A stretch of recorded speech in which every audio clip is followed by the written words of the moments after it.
Very good to see you here this morning. Appreciate your presence. So a preacher friend of mine a few years ago was asking about a congregation in the state of Nevada. Great congregation. I had done a gospel meeting there at one point. Loved all the members, good elders, had nothing bad to say about it, but I did warn him. He was going to be interviewing there, or at least talking to the elders about possibly moving there. I did say, you got to be careful in Nevada.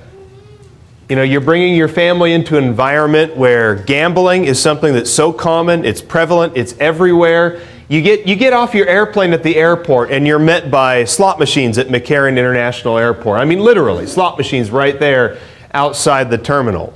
You go to the grocery store and there's slot machines in the front of the grocery store. It's just so prevalent and so apparent and so obvious. I said, if you're going to move to Nevada, just make sure you're aware of that as you go into it. Now, nobody ever gave me that warning when I was going to move to Phoenix 5 years ago. But it is interesting, in a state where you don't think of gambling as being such a common thing, in a city where technically within the city limits there's no gambling going on, that you see casinos all over the place. You see their signs, you see the names of them plastered everywhere, their advertisements, the names of arenas here in this city are named after casinos and gambling interests. Nobody ever gave me that warning when I was moving to Phoenix. So one of the things that I want to talk about today in this lesson is the idea of gambling. And what does the Bible have to say about it? If the Bible has anything to say about gambling specifically, or are there at least concepts that we can talk about that have to do with gambling, that kind of give us some sense or some moral guidance when it comes to this? Throughout the year, I would like to talk about some issues of worldliness. I want to talk about some moral issues that face us, because as Alan pointed out a few weeks ago in a great lesson on the subject of worldliness, we are supposed to be different. And the way that we behave and the way that we talk, our recreational activities, our social activities, the things that we watch on TV, all of those things are supposed to be different enough that people of the world know we're not like them. Not in a judgmental manner, not in a sense that we're better than them or high and mighty, but that we've made choices, moral choices, ethical choices, choices in our behavior that reflect our connection and our devotion to God. And gambling is one of those things I want to talk about. Certainly this isn't going to be something I talk about very frequently, and there's a lot of other things we'll talk about as far as worldliness goes, but I thought, well, this is a good place to start. Because like I said, you don't always think of gambling and Phoenix, Arizona as being that associated with each other. But when you move here, you do realize that it's present. It's present and it affects us. It affects people of the world, it affects Christians, it affects our culture and our society and our community. So what is gambling? I'm sure you understand what gambling is, but if we could give kind of a technical definition to it, we might realize that it's not just casino gaming, it's not just online gaming. There's a lot of other things that we could consider gambling, at least in that technical sense, that we don't always think about. Gambling, first of all, is the deliberate hazarding of something of value. You typically do not gamble something that has no value. You're not gambling your old gym socks. You're not gambling that lawnmower in your garage that doesn't work anymore. You're gambling something that has value, and you've hazarded that thing. Profit is determined by an uncertain event. In gambling, there is no 100% certainty. In gambling, there are no guarantees, except perhaps the guarantee that in the end, the house ends up winning for the day. One can only profit at the loss of others who participate, without whose participation there could be no gamble. So gambling then requires other people to be involved, and the only way that you win something in a gamble is if somebody else has lost something, and that's an important thing that we'll talk about later on. And while there might be many forms of gambling, all of these essential elements appear in every kind of gamble. Casino gaming, slot machines, the state lottery, betting on sporting events, and even online gambling are all examples. But like I said, there are more subtle varieties of gambling that might also fit that definition. So what are the obvious issues associated with gambling then that the Christian should consider? The first is this: over 80% of American adults gamble at least once a year.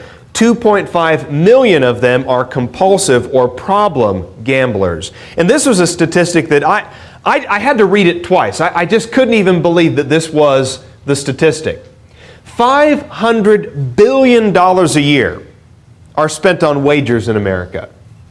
$500 billion. And that's about twice as much as what people spend donating to charities every year. Think about that. In any gamble, what are your odds? I mean, 50-50? Really, 50-50, if you've got a 50-50 gamble, that's about as good as it's going to get for you. In most gambles, the odds are a lot less than that. 1 in 100, 1 in 1,000, 1 in 1,000,000. I mean, if you're playing the lottery, and when you're turning left onto McDowell coming from the freeway, you've got that huge sign for the Powerball, right? And every week it gets bigger. It's 50 million, and then it's 100 million, and then sometimes it's 300 million, and sometimes it's even more than that. I mean, are you a 1 in 1,000,000 chance of winning that? Here's the thing about charity, though, that if you do your research and find a good charity to donate to, if you do your research and know where the money is going, if you're giving your money to another Christian who has a need, if you're giving your money to God so that the work of the church can get done, I'm not going to apply odds to that, because when it comes to charity, when you do things the right way when it comes to charity, when you do things the right way when it comes to benevolence, when you do things the right way when it comes to hospitality and caring for people who have a need, your money always helps. And your money is always effective. And you have a 100% chance of that money actually doing something useful for other people. You don't get those odds when it comes to gambling. And it's pretty sad when you live in a country when people spend $500 billion a year on gambling, and they spend less than half of that on donating to charities. That to me is very sad. Gambling is also linked with other major issues such as depression, bankruptcy, crime in the surrounding community, and even child abuse. Now, I know that there are gambling interests and there are lobbyists who might quibble with some of these things, but the fact remains that even if gambling or casino gaming is not the cause of a lot of these things, there is a statistical link between them. So please understand, I'm not saying that the link is always causation. That just building a casino is not necessarily the thing that is making crime increase in a community, but there's a fact that there's a statistical link between those two things, that where one goes, other things tend to follow. Go to James chapter 3. Notice an interesting passage here in James chapter 3, and pick up in verse 13. I'm going to read the entire context here because I want to prove a point here, but there's one detail in particular I want to notice in just a moment. Who among you is wise and understanding? James chapter 3, verse 13. Let him show by his good behavior his deeds in the gentleness of wisdom. People will know you by your behavior. Maybe this should be, Alan, if we're going to do anything else on worldliness, maybe this should be the key verse that we talk about in every single lesson, because people will know you by your behavior. They'll know the kind of wisdom that you have. They'll know your thoughts. They'll know who you are on the inside because of the good behavior that you show. And that, to me, has a lot to do with worldliness and how we act around other people. But if you have bitter jealousy and selfish ambition, there's the link there to the gambling. Selfish ambition, something that I want for me that doesn't help anybody else, that I want to win, I want to get rich quick, I want the big payday. Selfish ambition in your heart. Do not be arrogant and so lie against the truth. This wisdom is not that which comes down from above, but is earthly, natural, and demonic. For where jealousy, in verse 16, here's the key I want to bring out. For where jealousy and selfish ambition exist, there is disorder and every other evil thing. Look what James is saying there. So you have one sin, maybe two, jealousy and selfish ambition, categorized as one thing, I think is what James is saying. One thing there, one kind of category of sin, jealousy and selfish ambition. But where those things go, what tends to follow? He says, disorder and every other evil thing. When you start with selfishness, every other evil thing follows after it eventually.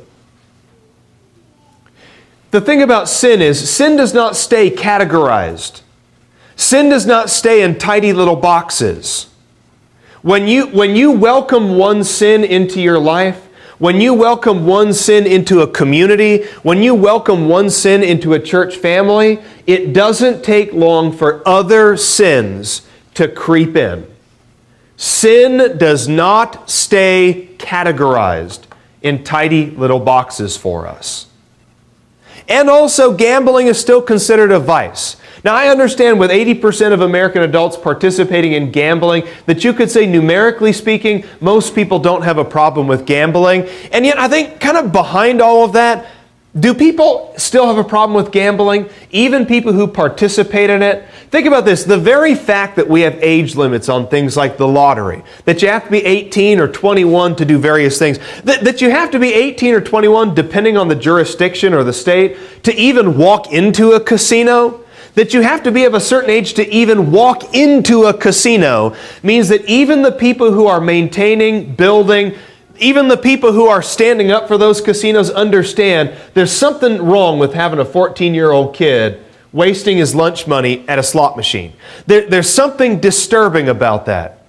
Even the people who are standing up for casinos and participating in gambling understand there's just something about it that we just don't want our kids doing.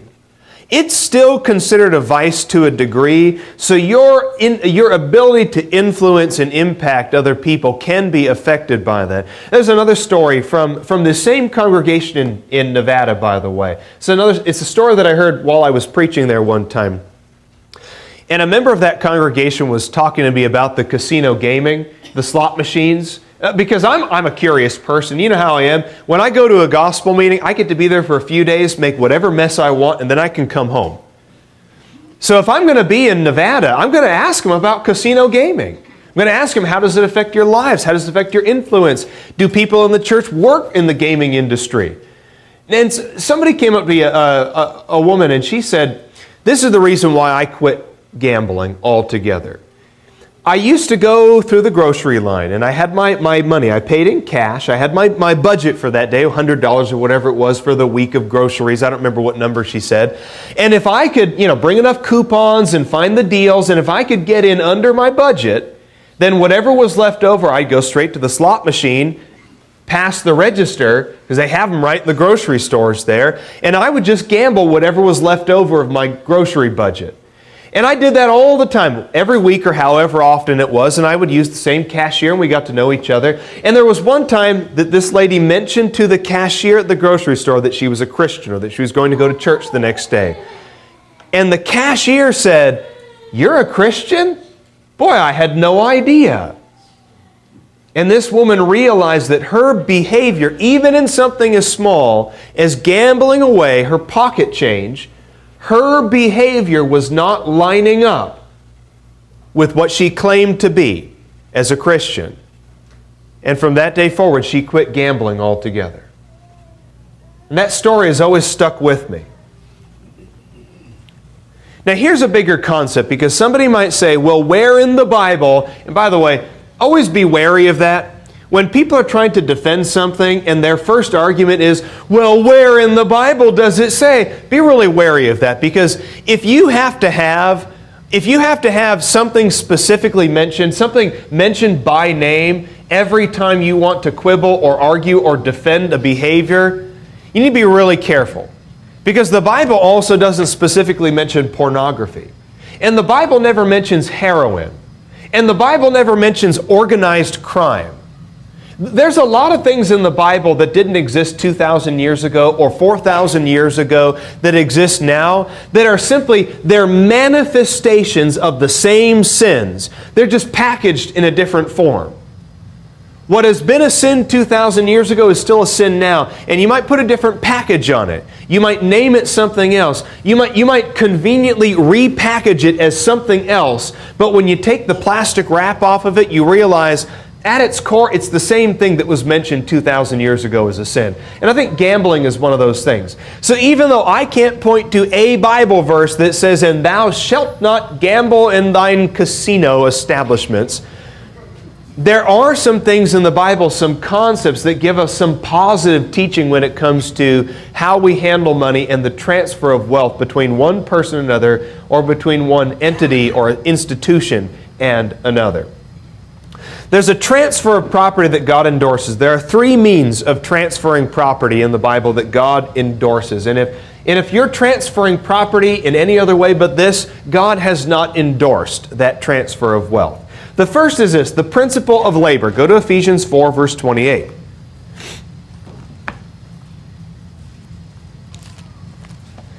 And notice here in Ephesians 4:20, in a great context, by the way, a great passage on the new life that you're living in Christ as compared or contrasted to your old life in the world. In Ephesians 4:28, let him who steals steal no longer, but rather let him labor, performing with his own hands what is good, in order that he may have something to share with him who has need. We'll look at the second part of that in a minute here. But what I want to point out there is God endorses the idea of labor. That when you work, you ought to receive something in return. A paycheck, whatever it is, a wage. Maybe you're just getting paid in an apple pie and a dozen eggs for the day, but whatever it is, that when you work, it is okay for wealth to be transferred between people. It is the concept or the principle of labor. 2 Thessalonians 3 and verse 12. Now such persons we command and exhort in the Lord Jesus Christ to work in quiet fashion and to eat their own bread. So that's one concept there, is that if you've worked for something, then you have every right to receive a wage in return for that thing. But we can also transfer wealth because of the principle of exchange, where we might not have worked for something, but we come to an agreement that says, well, I have this kind of car and I want to get it off my hands, and you have that kind of car and I'd really like to get a bigger car or a smaller car or a pickup truck with a good bed. Why don't we swap cars then, this car for that car? And that becomes a principle of exchange then, where we have come to an agreement where we agree to exchange one thing for another, one piece of wealth for another, one luxury item, one necessity, food for other food. We barter for something, and that is something that God also endorses in the Bible. Go to Matthew chapter 25. Notice here in Matthew chapter 25, verse 27. He says here to the unrighteous servant who wasted his money by burying it in the ground, this was his retort to that man, you ought to have at least put my money in the bank, and on my arrival I would have received my money back with interest. So what he's saying there is, that man might not have worked for the money. That is the landowner, the master. He might not have worked for the money. He didn't do anything to earn that money, but there was a principle there that said, I can put my money somewhere where my money might work for me, where my money will get something back for me simply because I have agreed to exchange it for something else. Anytime you leave money in the bank, what are you essentially saying to that bank? You're saying, here's my money. I give you permission to take that money and loan it out to other people. Loan it to businesses, loan it to new homeowners, loan it to people who want to buy a car. You can go ahead and take that money, invest in the stock market in some way. Here's my money. Take it, and you may invest it however you see fit and earn money back for me when it comes to the interest on that money. So that's the principle of exchange, one thing for another. And finally, the principle of love. Back in Ephesians 4:28, he says, get a job so that you can earn money and have something to share with those who have a need. Now, those who have a need, they didn't work for it, and they're not exchanging anything.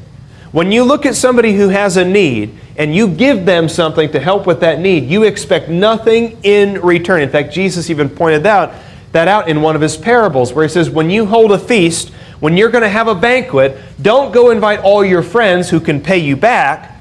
Go invite the people who can't pay you back, the poor and the destitute. Invite them to your banquet because you know that they do not have the means to give you anything in return. That is the concept of love. To give to others who have a need, expecting absolutely nothing in return. Now, if you can find any other way that God endorses in the Bible where wealth is transferred between one person and another, where God endorses it, then let me know, because I can't find it anywhere else. So in which of these three principles does gaming or gambling apply? Not only does gambling not fit any of these concepts, but gambling also seems to violate an overt concept in Proverbs chapter 10 and verse 2, which says, "Ill-gotten gains do not profit."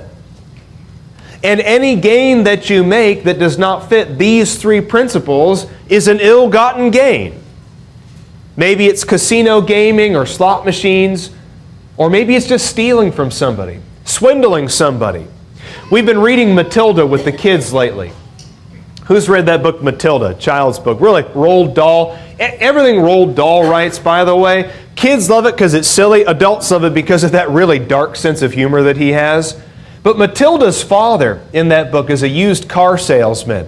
And he gloats when he gets home from work. He gloats about all the junkers that he sold that day. I bought that for only this much money and I sold it for twice that much. He fills the gearboxes up with oil and sawdust. Anybody familiar with what that does? When you've got a bad transmission and you're trying to sell a junker, you put a little sawdust in there with some oil and the thing runs perfectly fine for about 100 miles.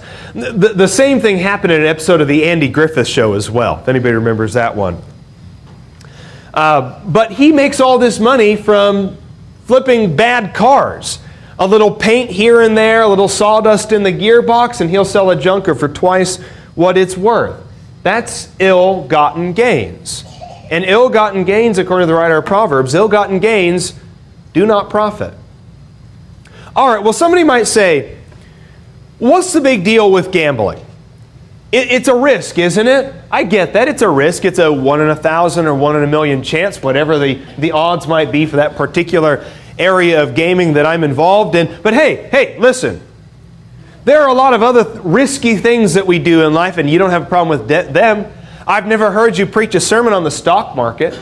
I've never heard you preach a sermon on the dangers of farming. And yeah, farming is very risky. Farming is a very risky business to get involved in. Opening up a restaurant is a really risky business as well. A lot of people open up restaurants and it doesn't end up working out.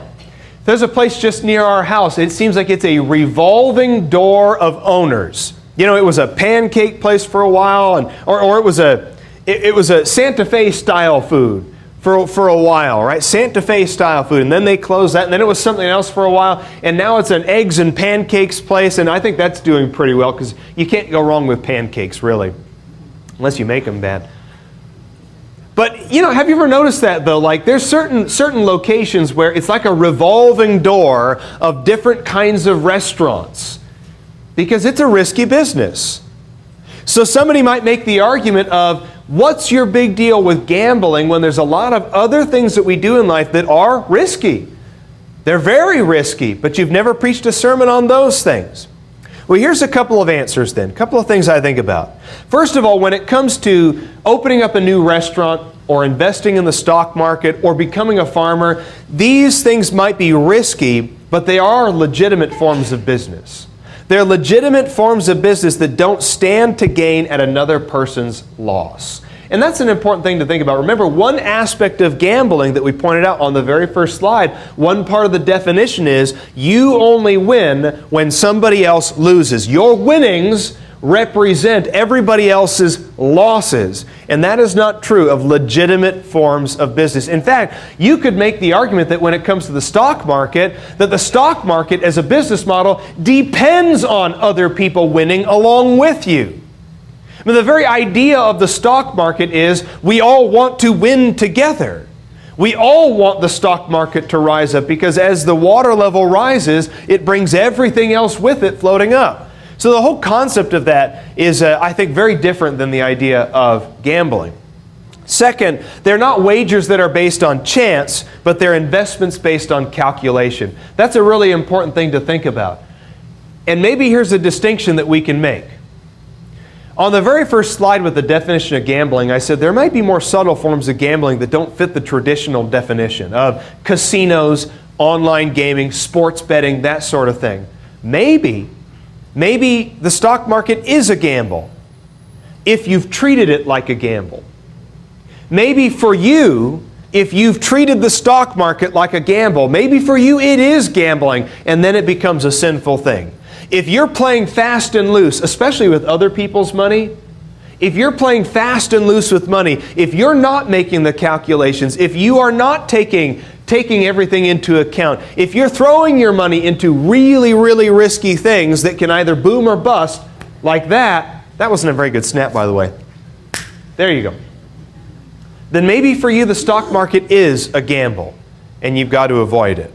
But I think for the most part, when you look at the stock market or opening a new business or farming, those aren't just wagers based on a 1 in 1,000 chance.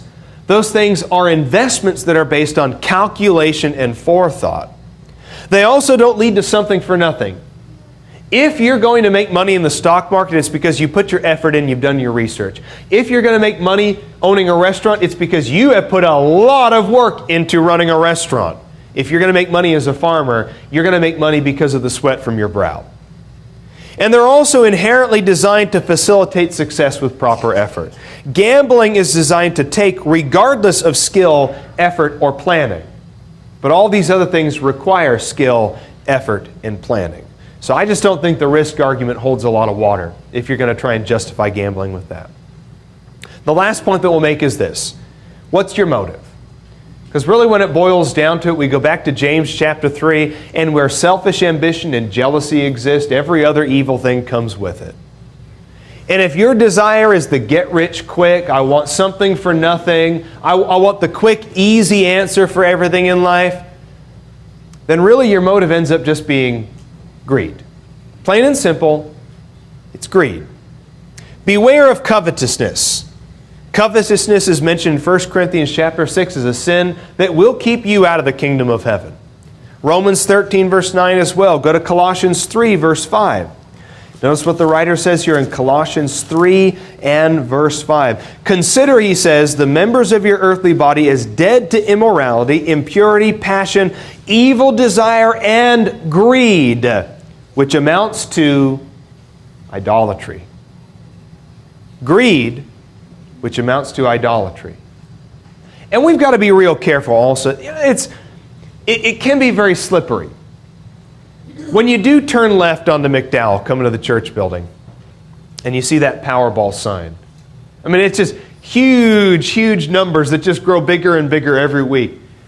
I would say, just guessing, every single one of us in this room has at some point daydreamed about what you'd do with that $300 million. Now, I'm not saying that's a sin, okay? I'm not saying it's a sin for just that little moment to say, boy, you know, $300 million, well, you could buy a lot of neckties for $300 million. I'm not saying that's necessarily a sinful thing. But where does that little daydream take you? Where does that little thought take you? That conversation that you have with your spouse where, what would we do? Sweetie, what would we do with that money if we were to win the lottery? What would we do? Where does that little conversation take you? It takes a lot of people to a really dark place. It takes a lot of people down the path of greed, self-destruction, and as Colossians 3:5 puts it, idolatry. Gambling is addictive. And only the naive, and as rude as it is to say that maybe, but you're naive. Only naive people claim that gambling is just a hobby, or that it's some recreational activity, or that it's just a diversion that's not even as bad as television. 1 Corinthians 6:12 says that we're supposed to be enslaved to nothing, even things that might technically be considered lawful. Enslaved to nothing. And gambling is an insult to the sentiment of 1 Corinthians 10 and verse 24. This will be our last point, my friends. Notice what it says here. Let no one seek his own good, but that of his neighbor. And the entire concept of gambling is whether you're around a green felt table and everybody else has to lose in order for you to gain. Or you're scratching off that lottery ticket, or you're checking the numbers on the Powerball night, and your winnings come as a result of a gambling addict's losses. that somebody else filed for bankruptcy and you're gaining because of that. That somebody else's marriage is being ruined because of their addiction, and you get to take home a giant paycheck because they threw that into a pot. The very concept that you take money that you've earned from your job that should be going to God, to your family, to charity, that could be used to take your family on a vacation sometime and spend some time with your kids, and that money is getting washed down the toilet. The very fact that gambling does that to people and leads people to that end, let no one seek his own good, but that of his neighbor. Your spouse is your neighbor. Your kids are your neighbor. The gambling addict who is struggling, that's your neighbor. The person sitting next to you at the poker table is your neighbor. Let no one seek his own good, but that of his neighbor. That's a pretty powerful concept. Now, I really appreciate your attention this morning. This could be a really difficult topic sometimes. Sometimes as a preacher, you kind of wonder, like, am I going to step on someone's toes this morning? If you've become defensive in some way because of this lesson, maybe you've seen gambling as a harmless, innocent pastime for you, I just encourage you to reconsider the topic. Look at the scriptures that we've talked about today. Come talk to me in person, in private, if you'd like to talk about this a little bit more. And maybe if you are a problem gambler, this is something you've been hiding for a long time, maybe even your spouse doesn't know, come talk to me in private. Things will be kept in confidence and we can talk about this issue together. I can lead you to a source, a phone number, a website. I can lead you to a place that can maybe help you with this addiction. I would love to help you in any way that I can and lead you to the answers to these problems. Now, if you're not a Christian, you really ought to be, and I hope that anything we've said today might spur you on to reconsider the gospel, which in short says, "He who believes and is baptized shall be saved." Mark 16, verse 16. So if you have any spiritual need at all, please let it be known right now as we stand and sing together.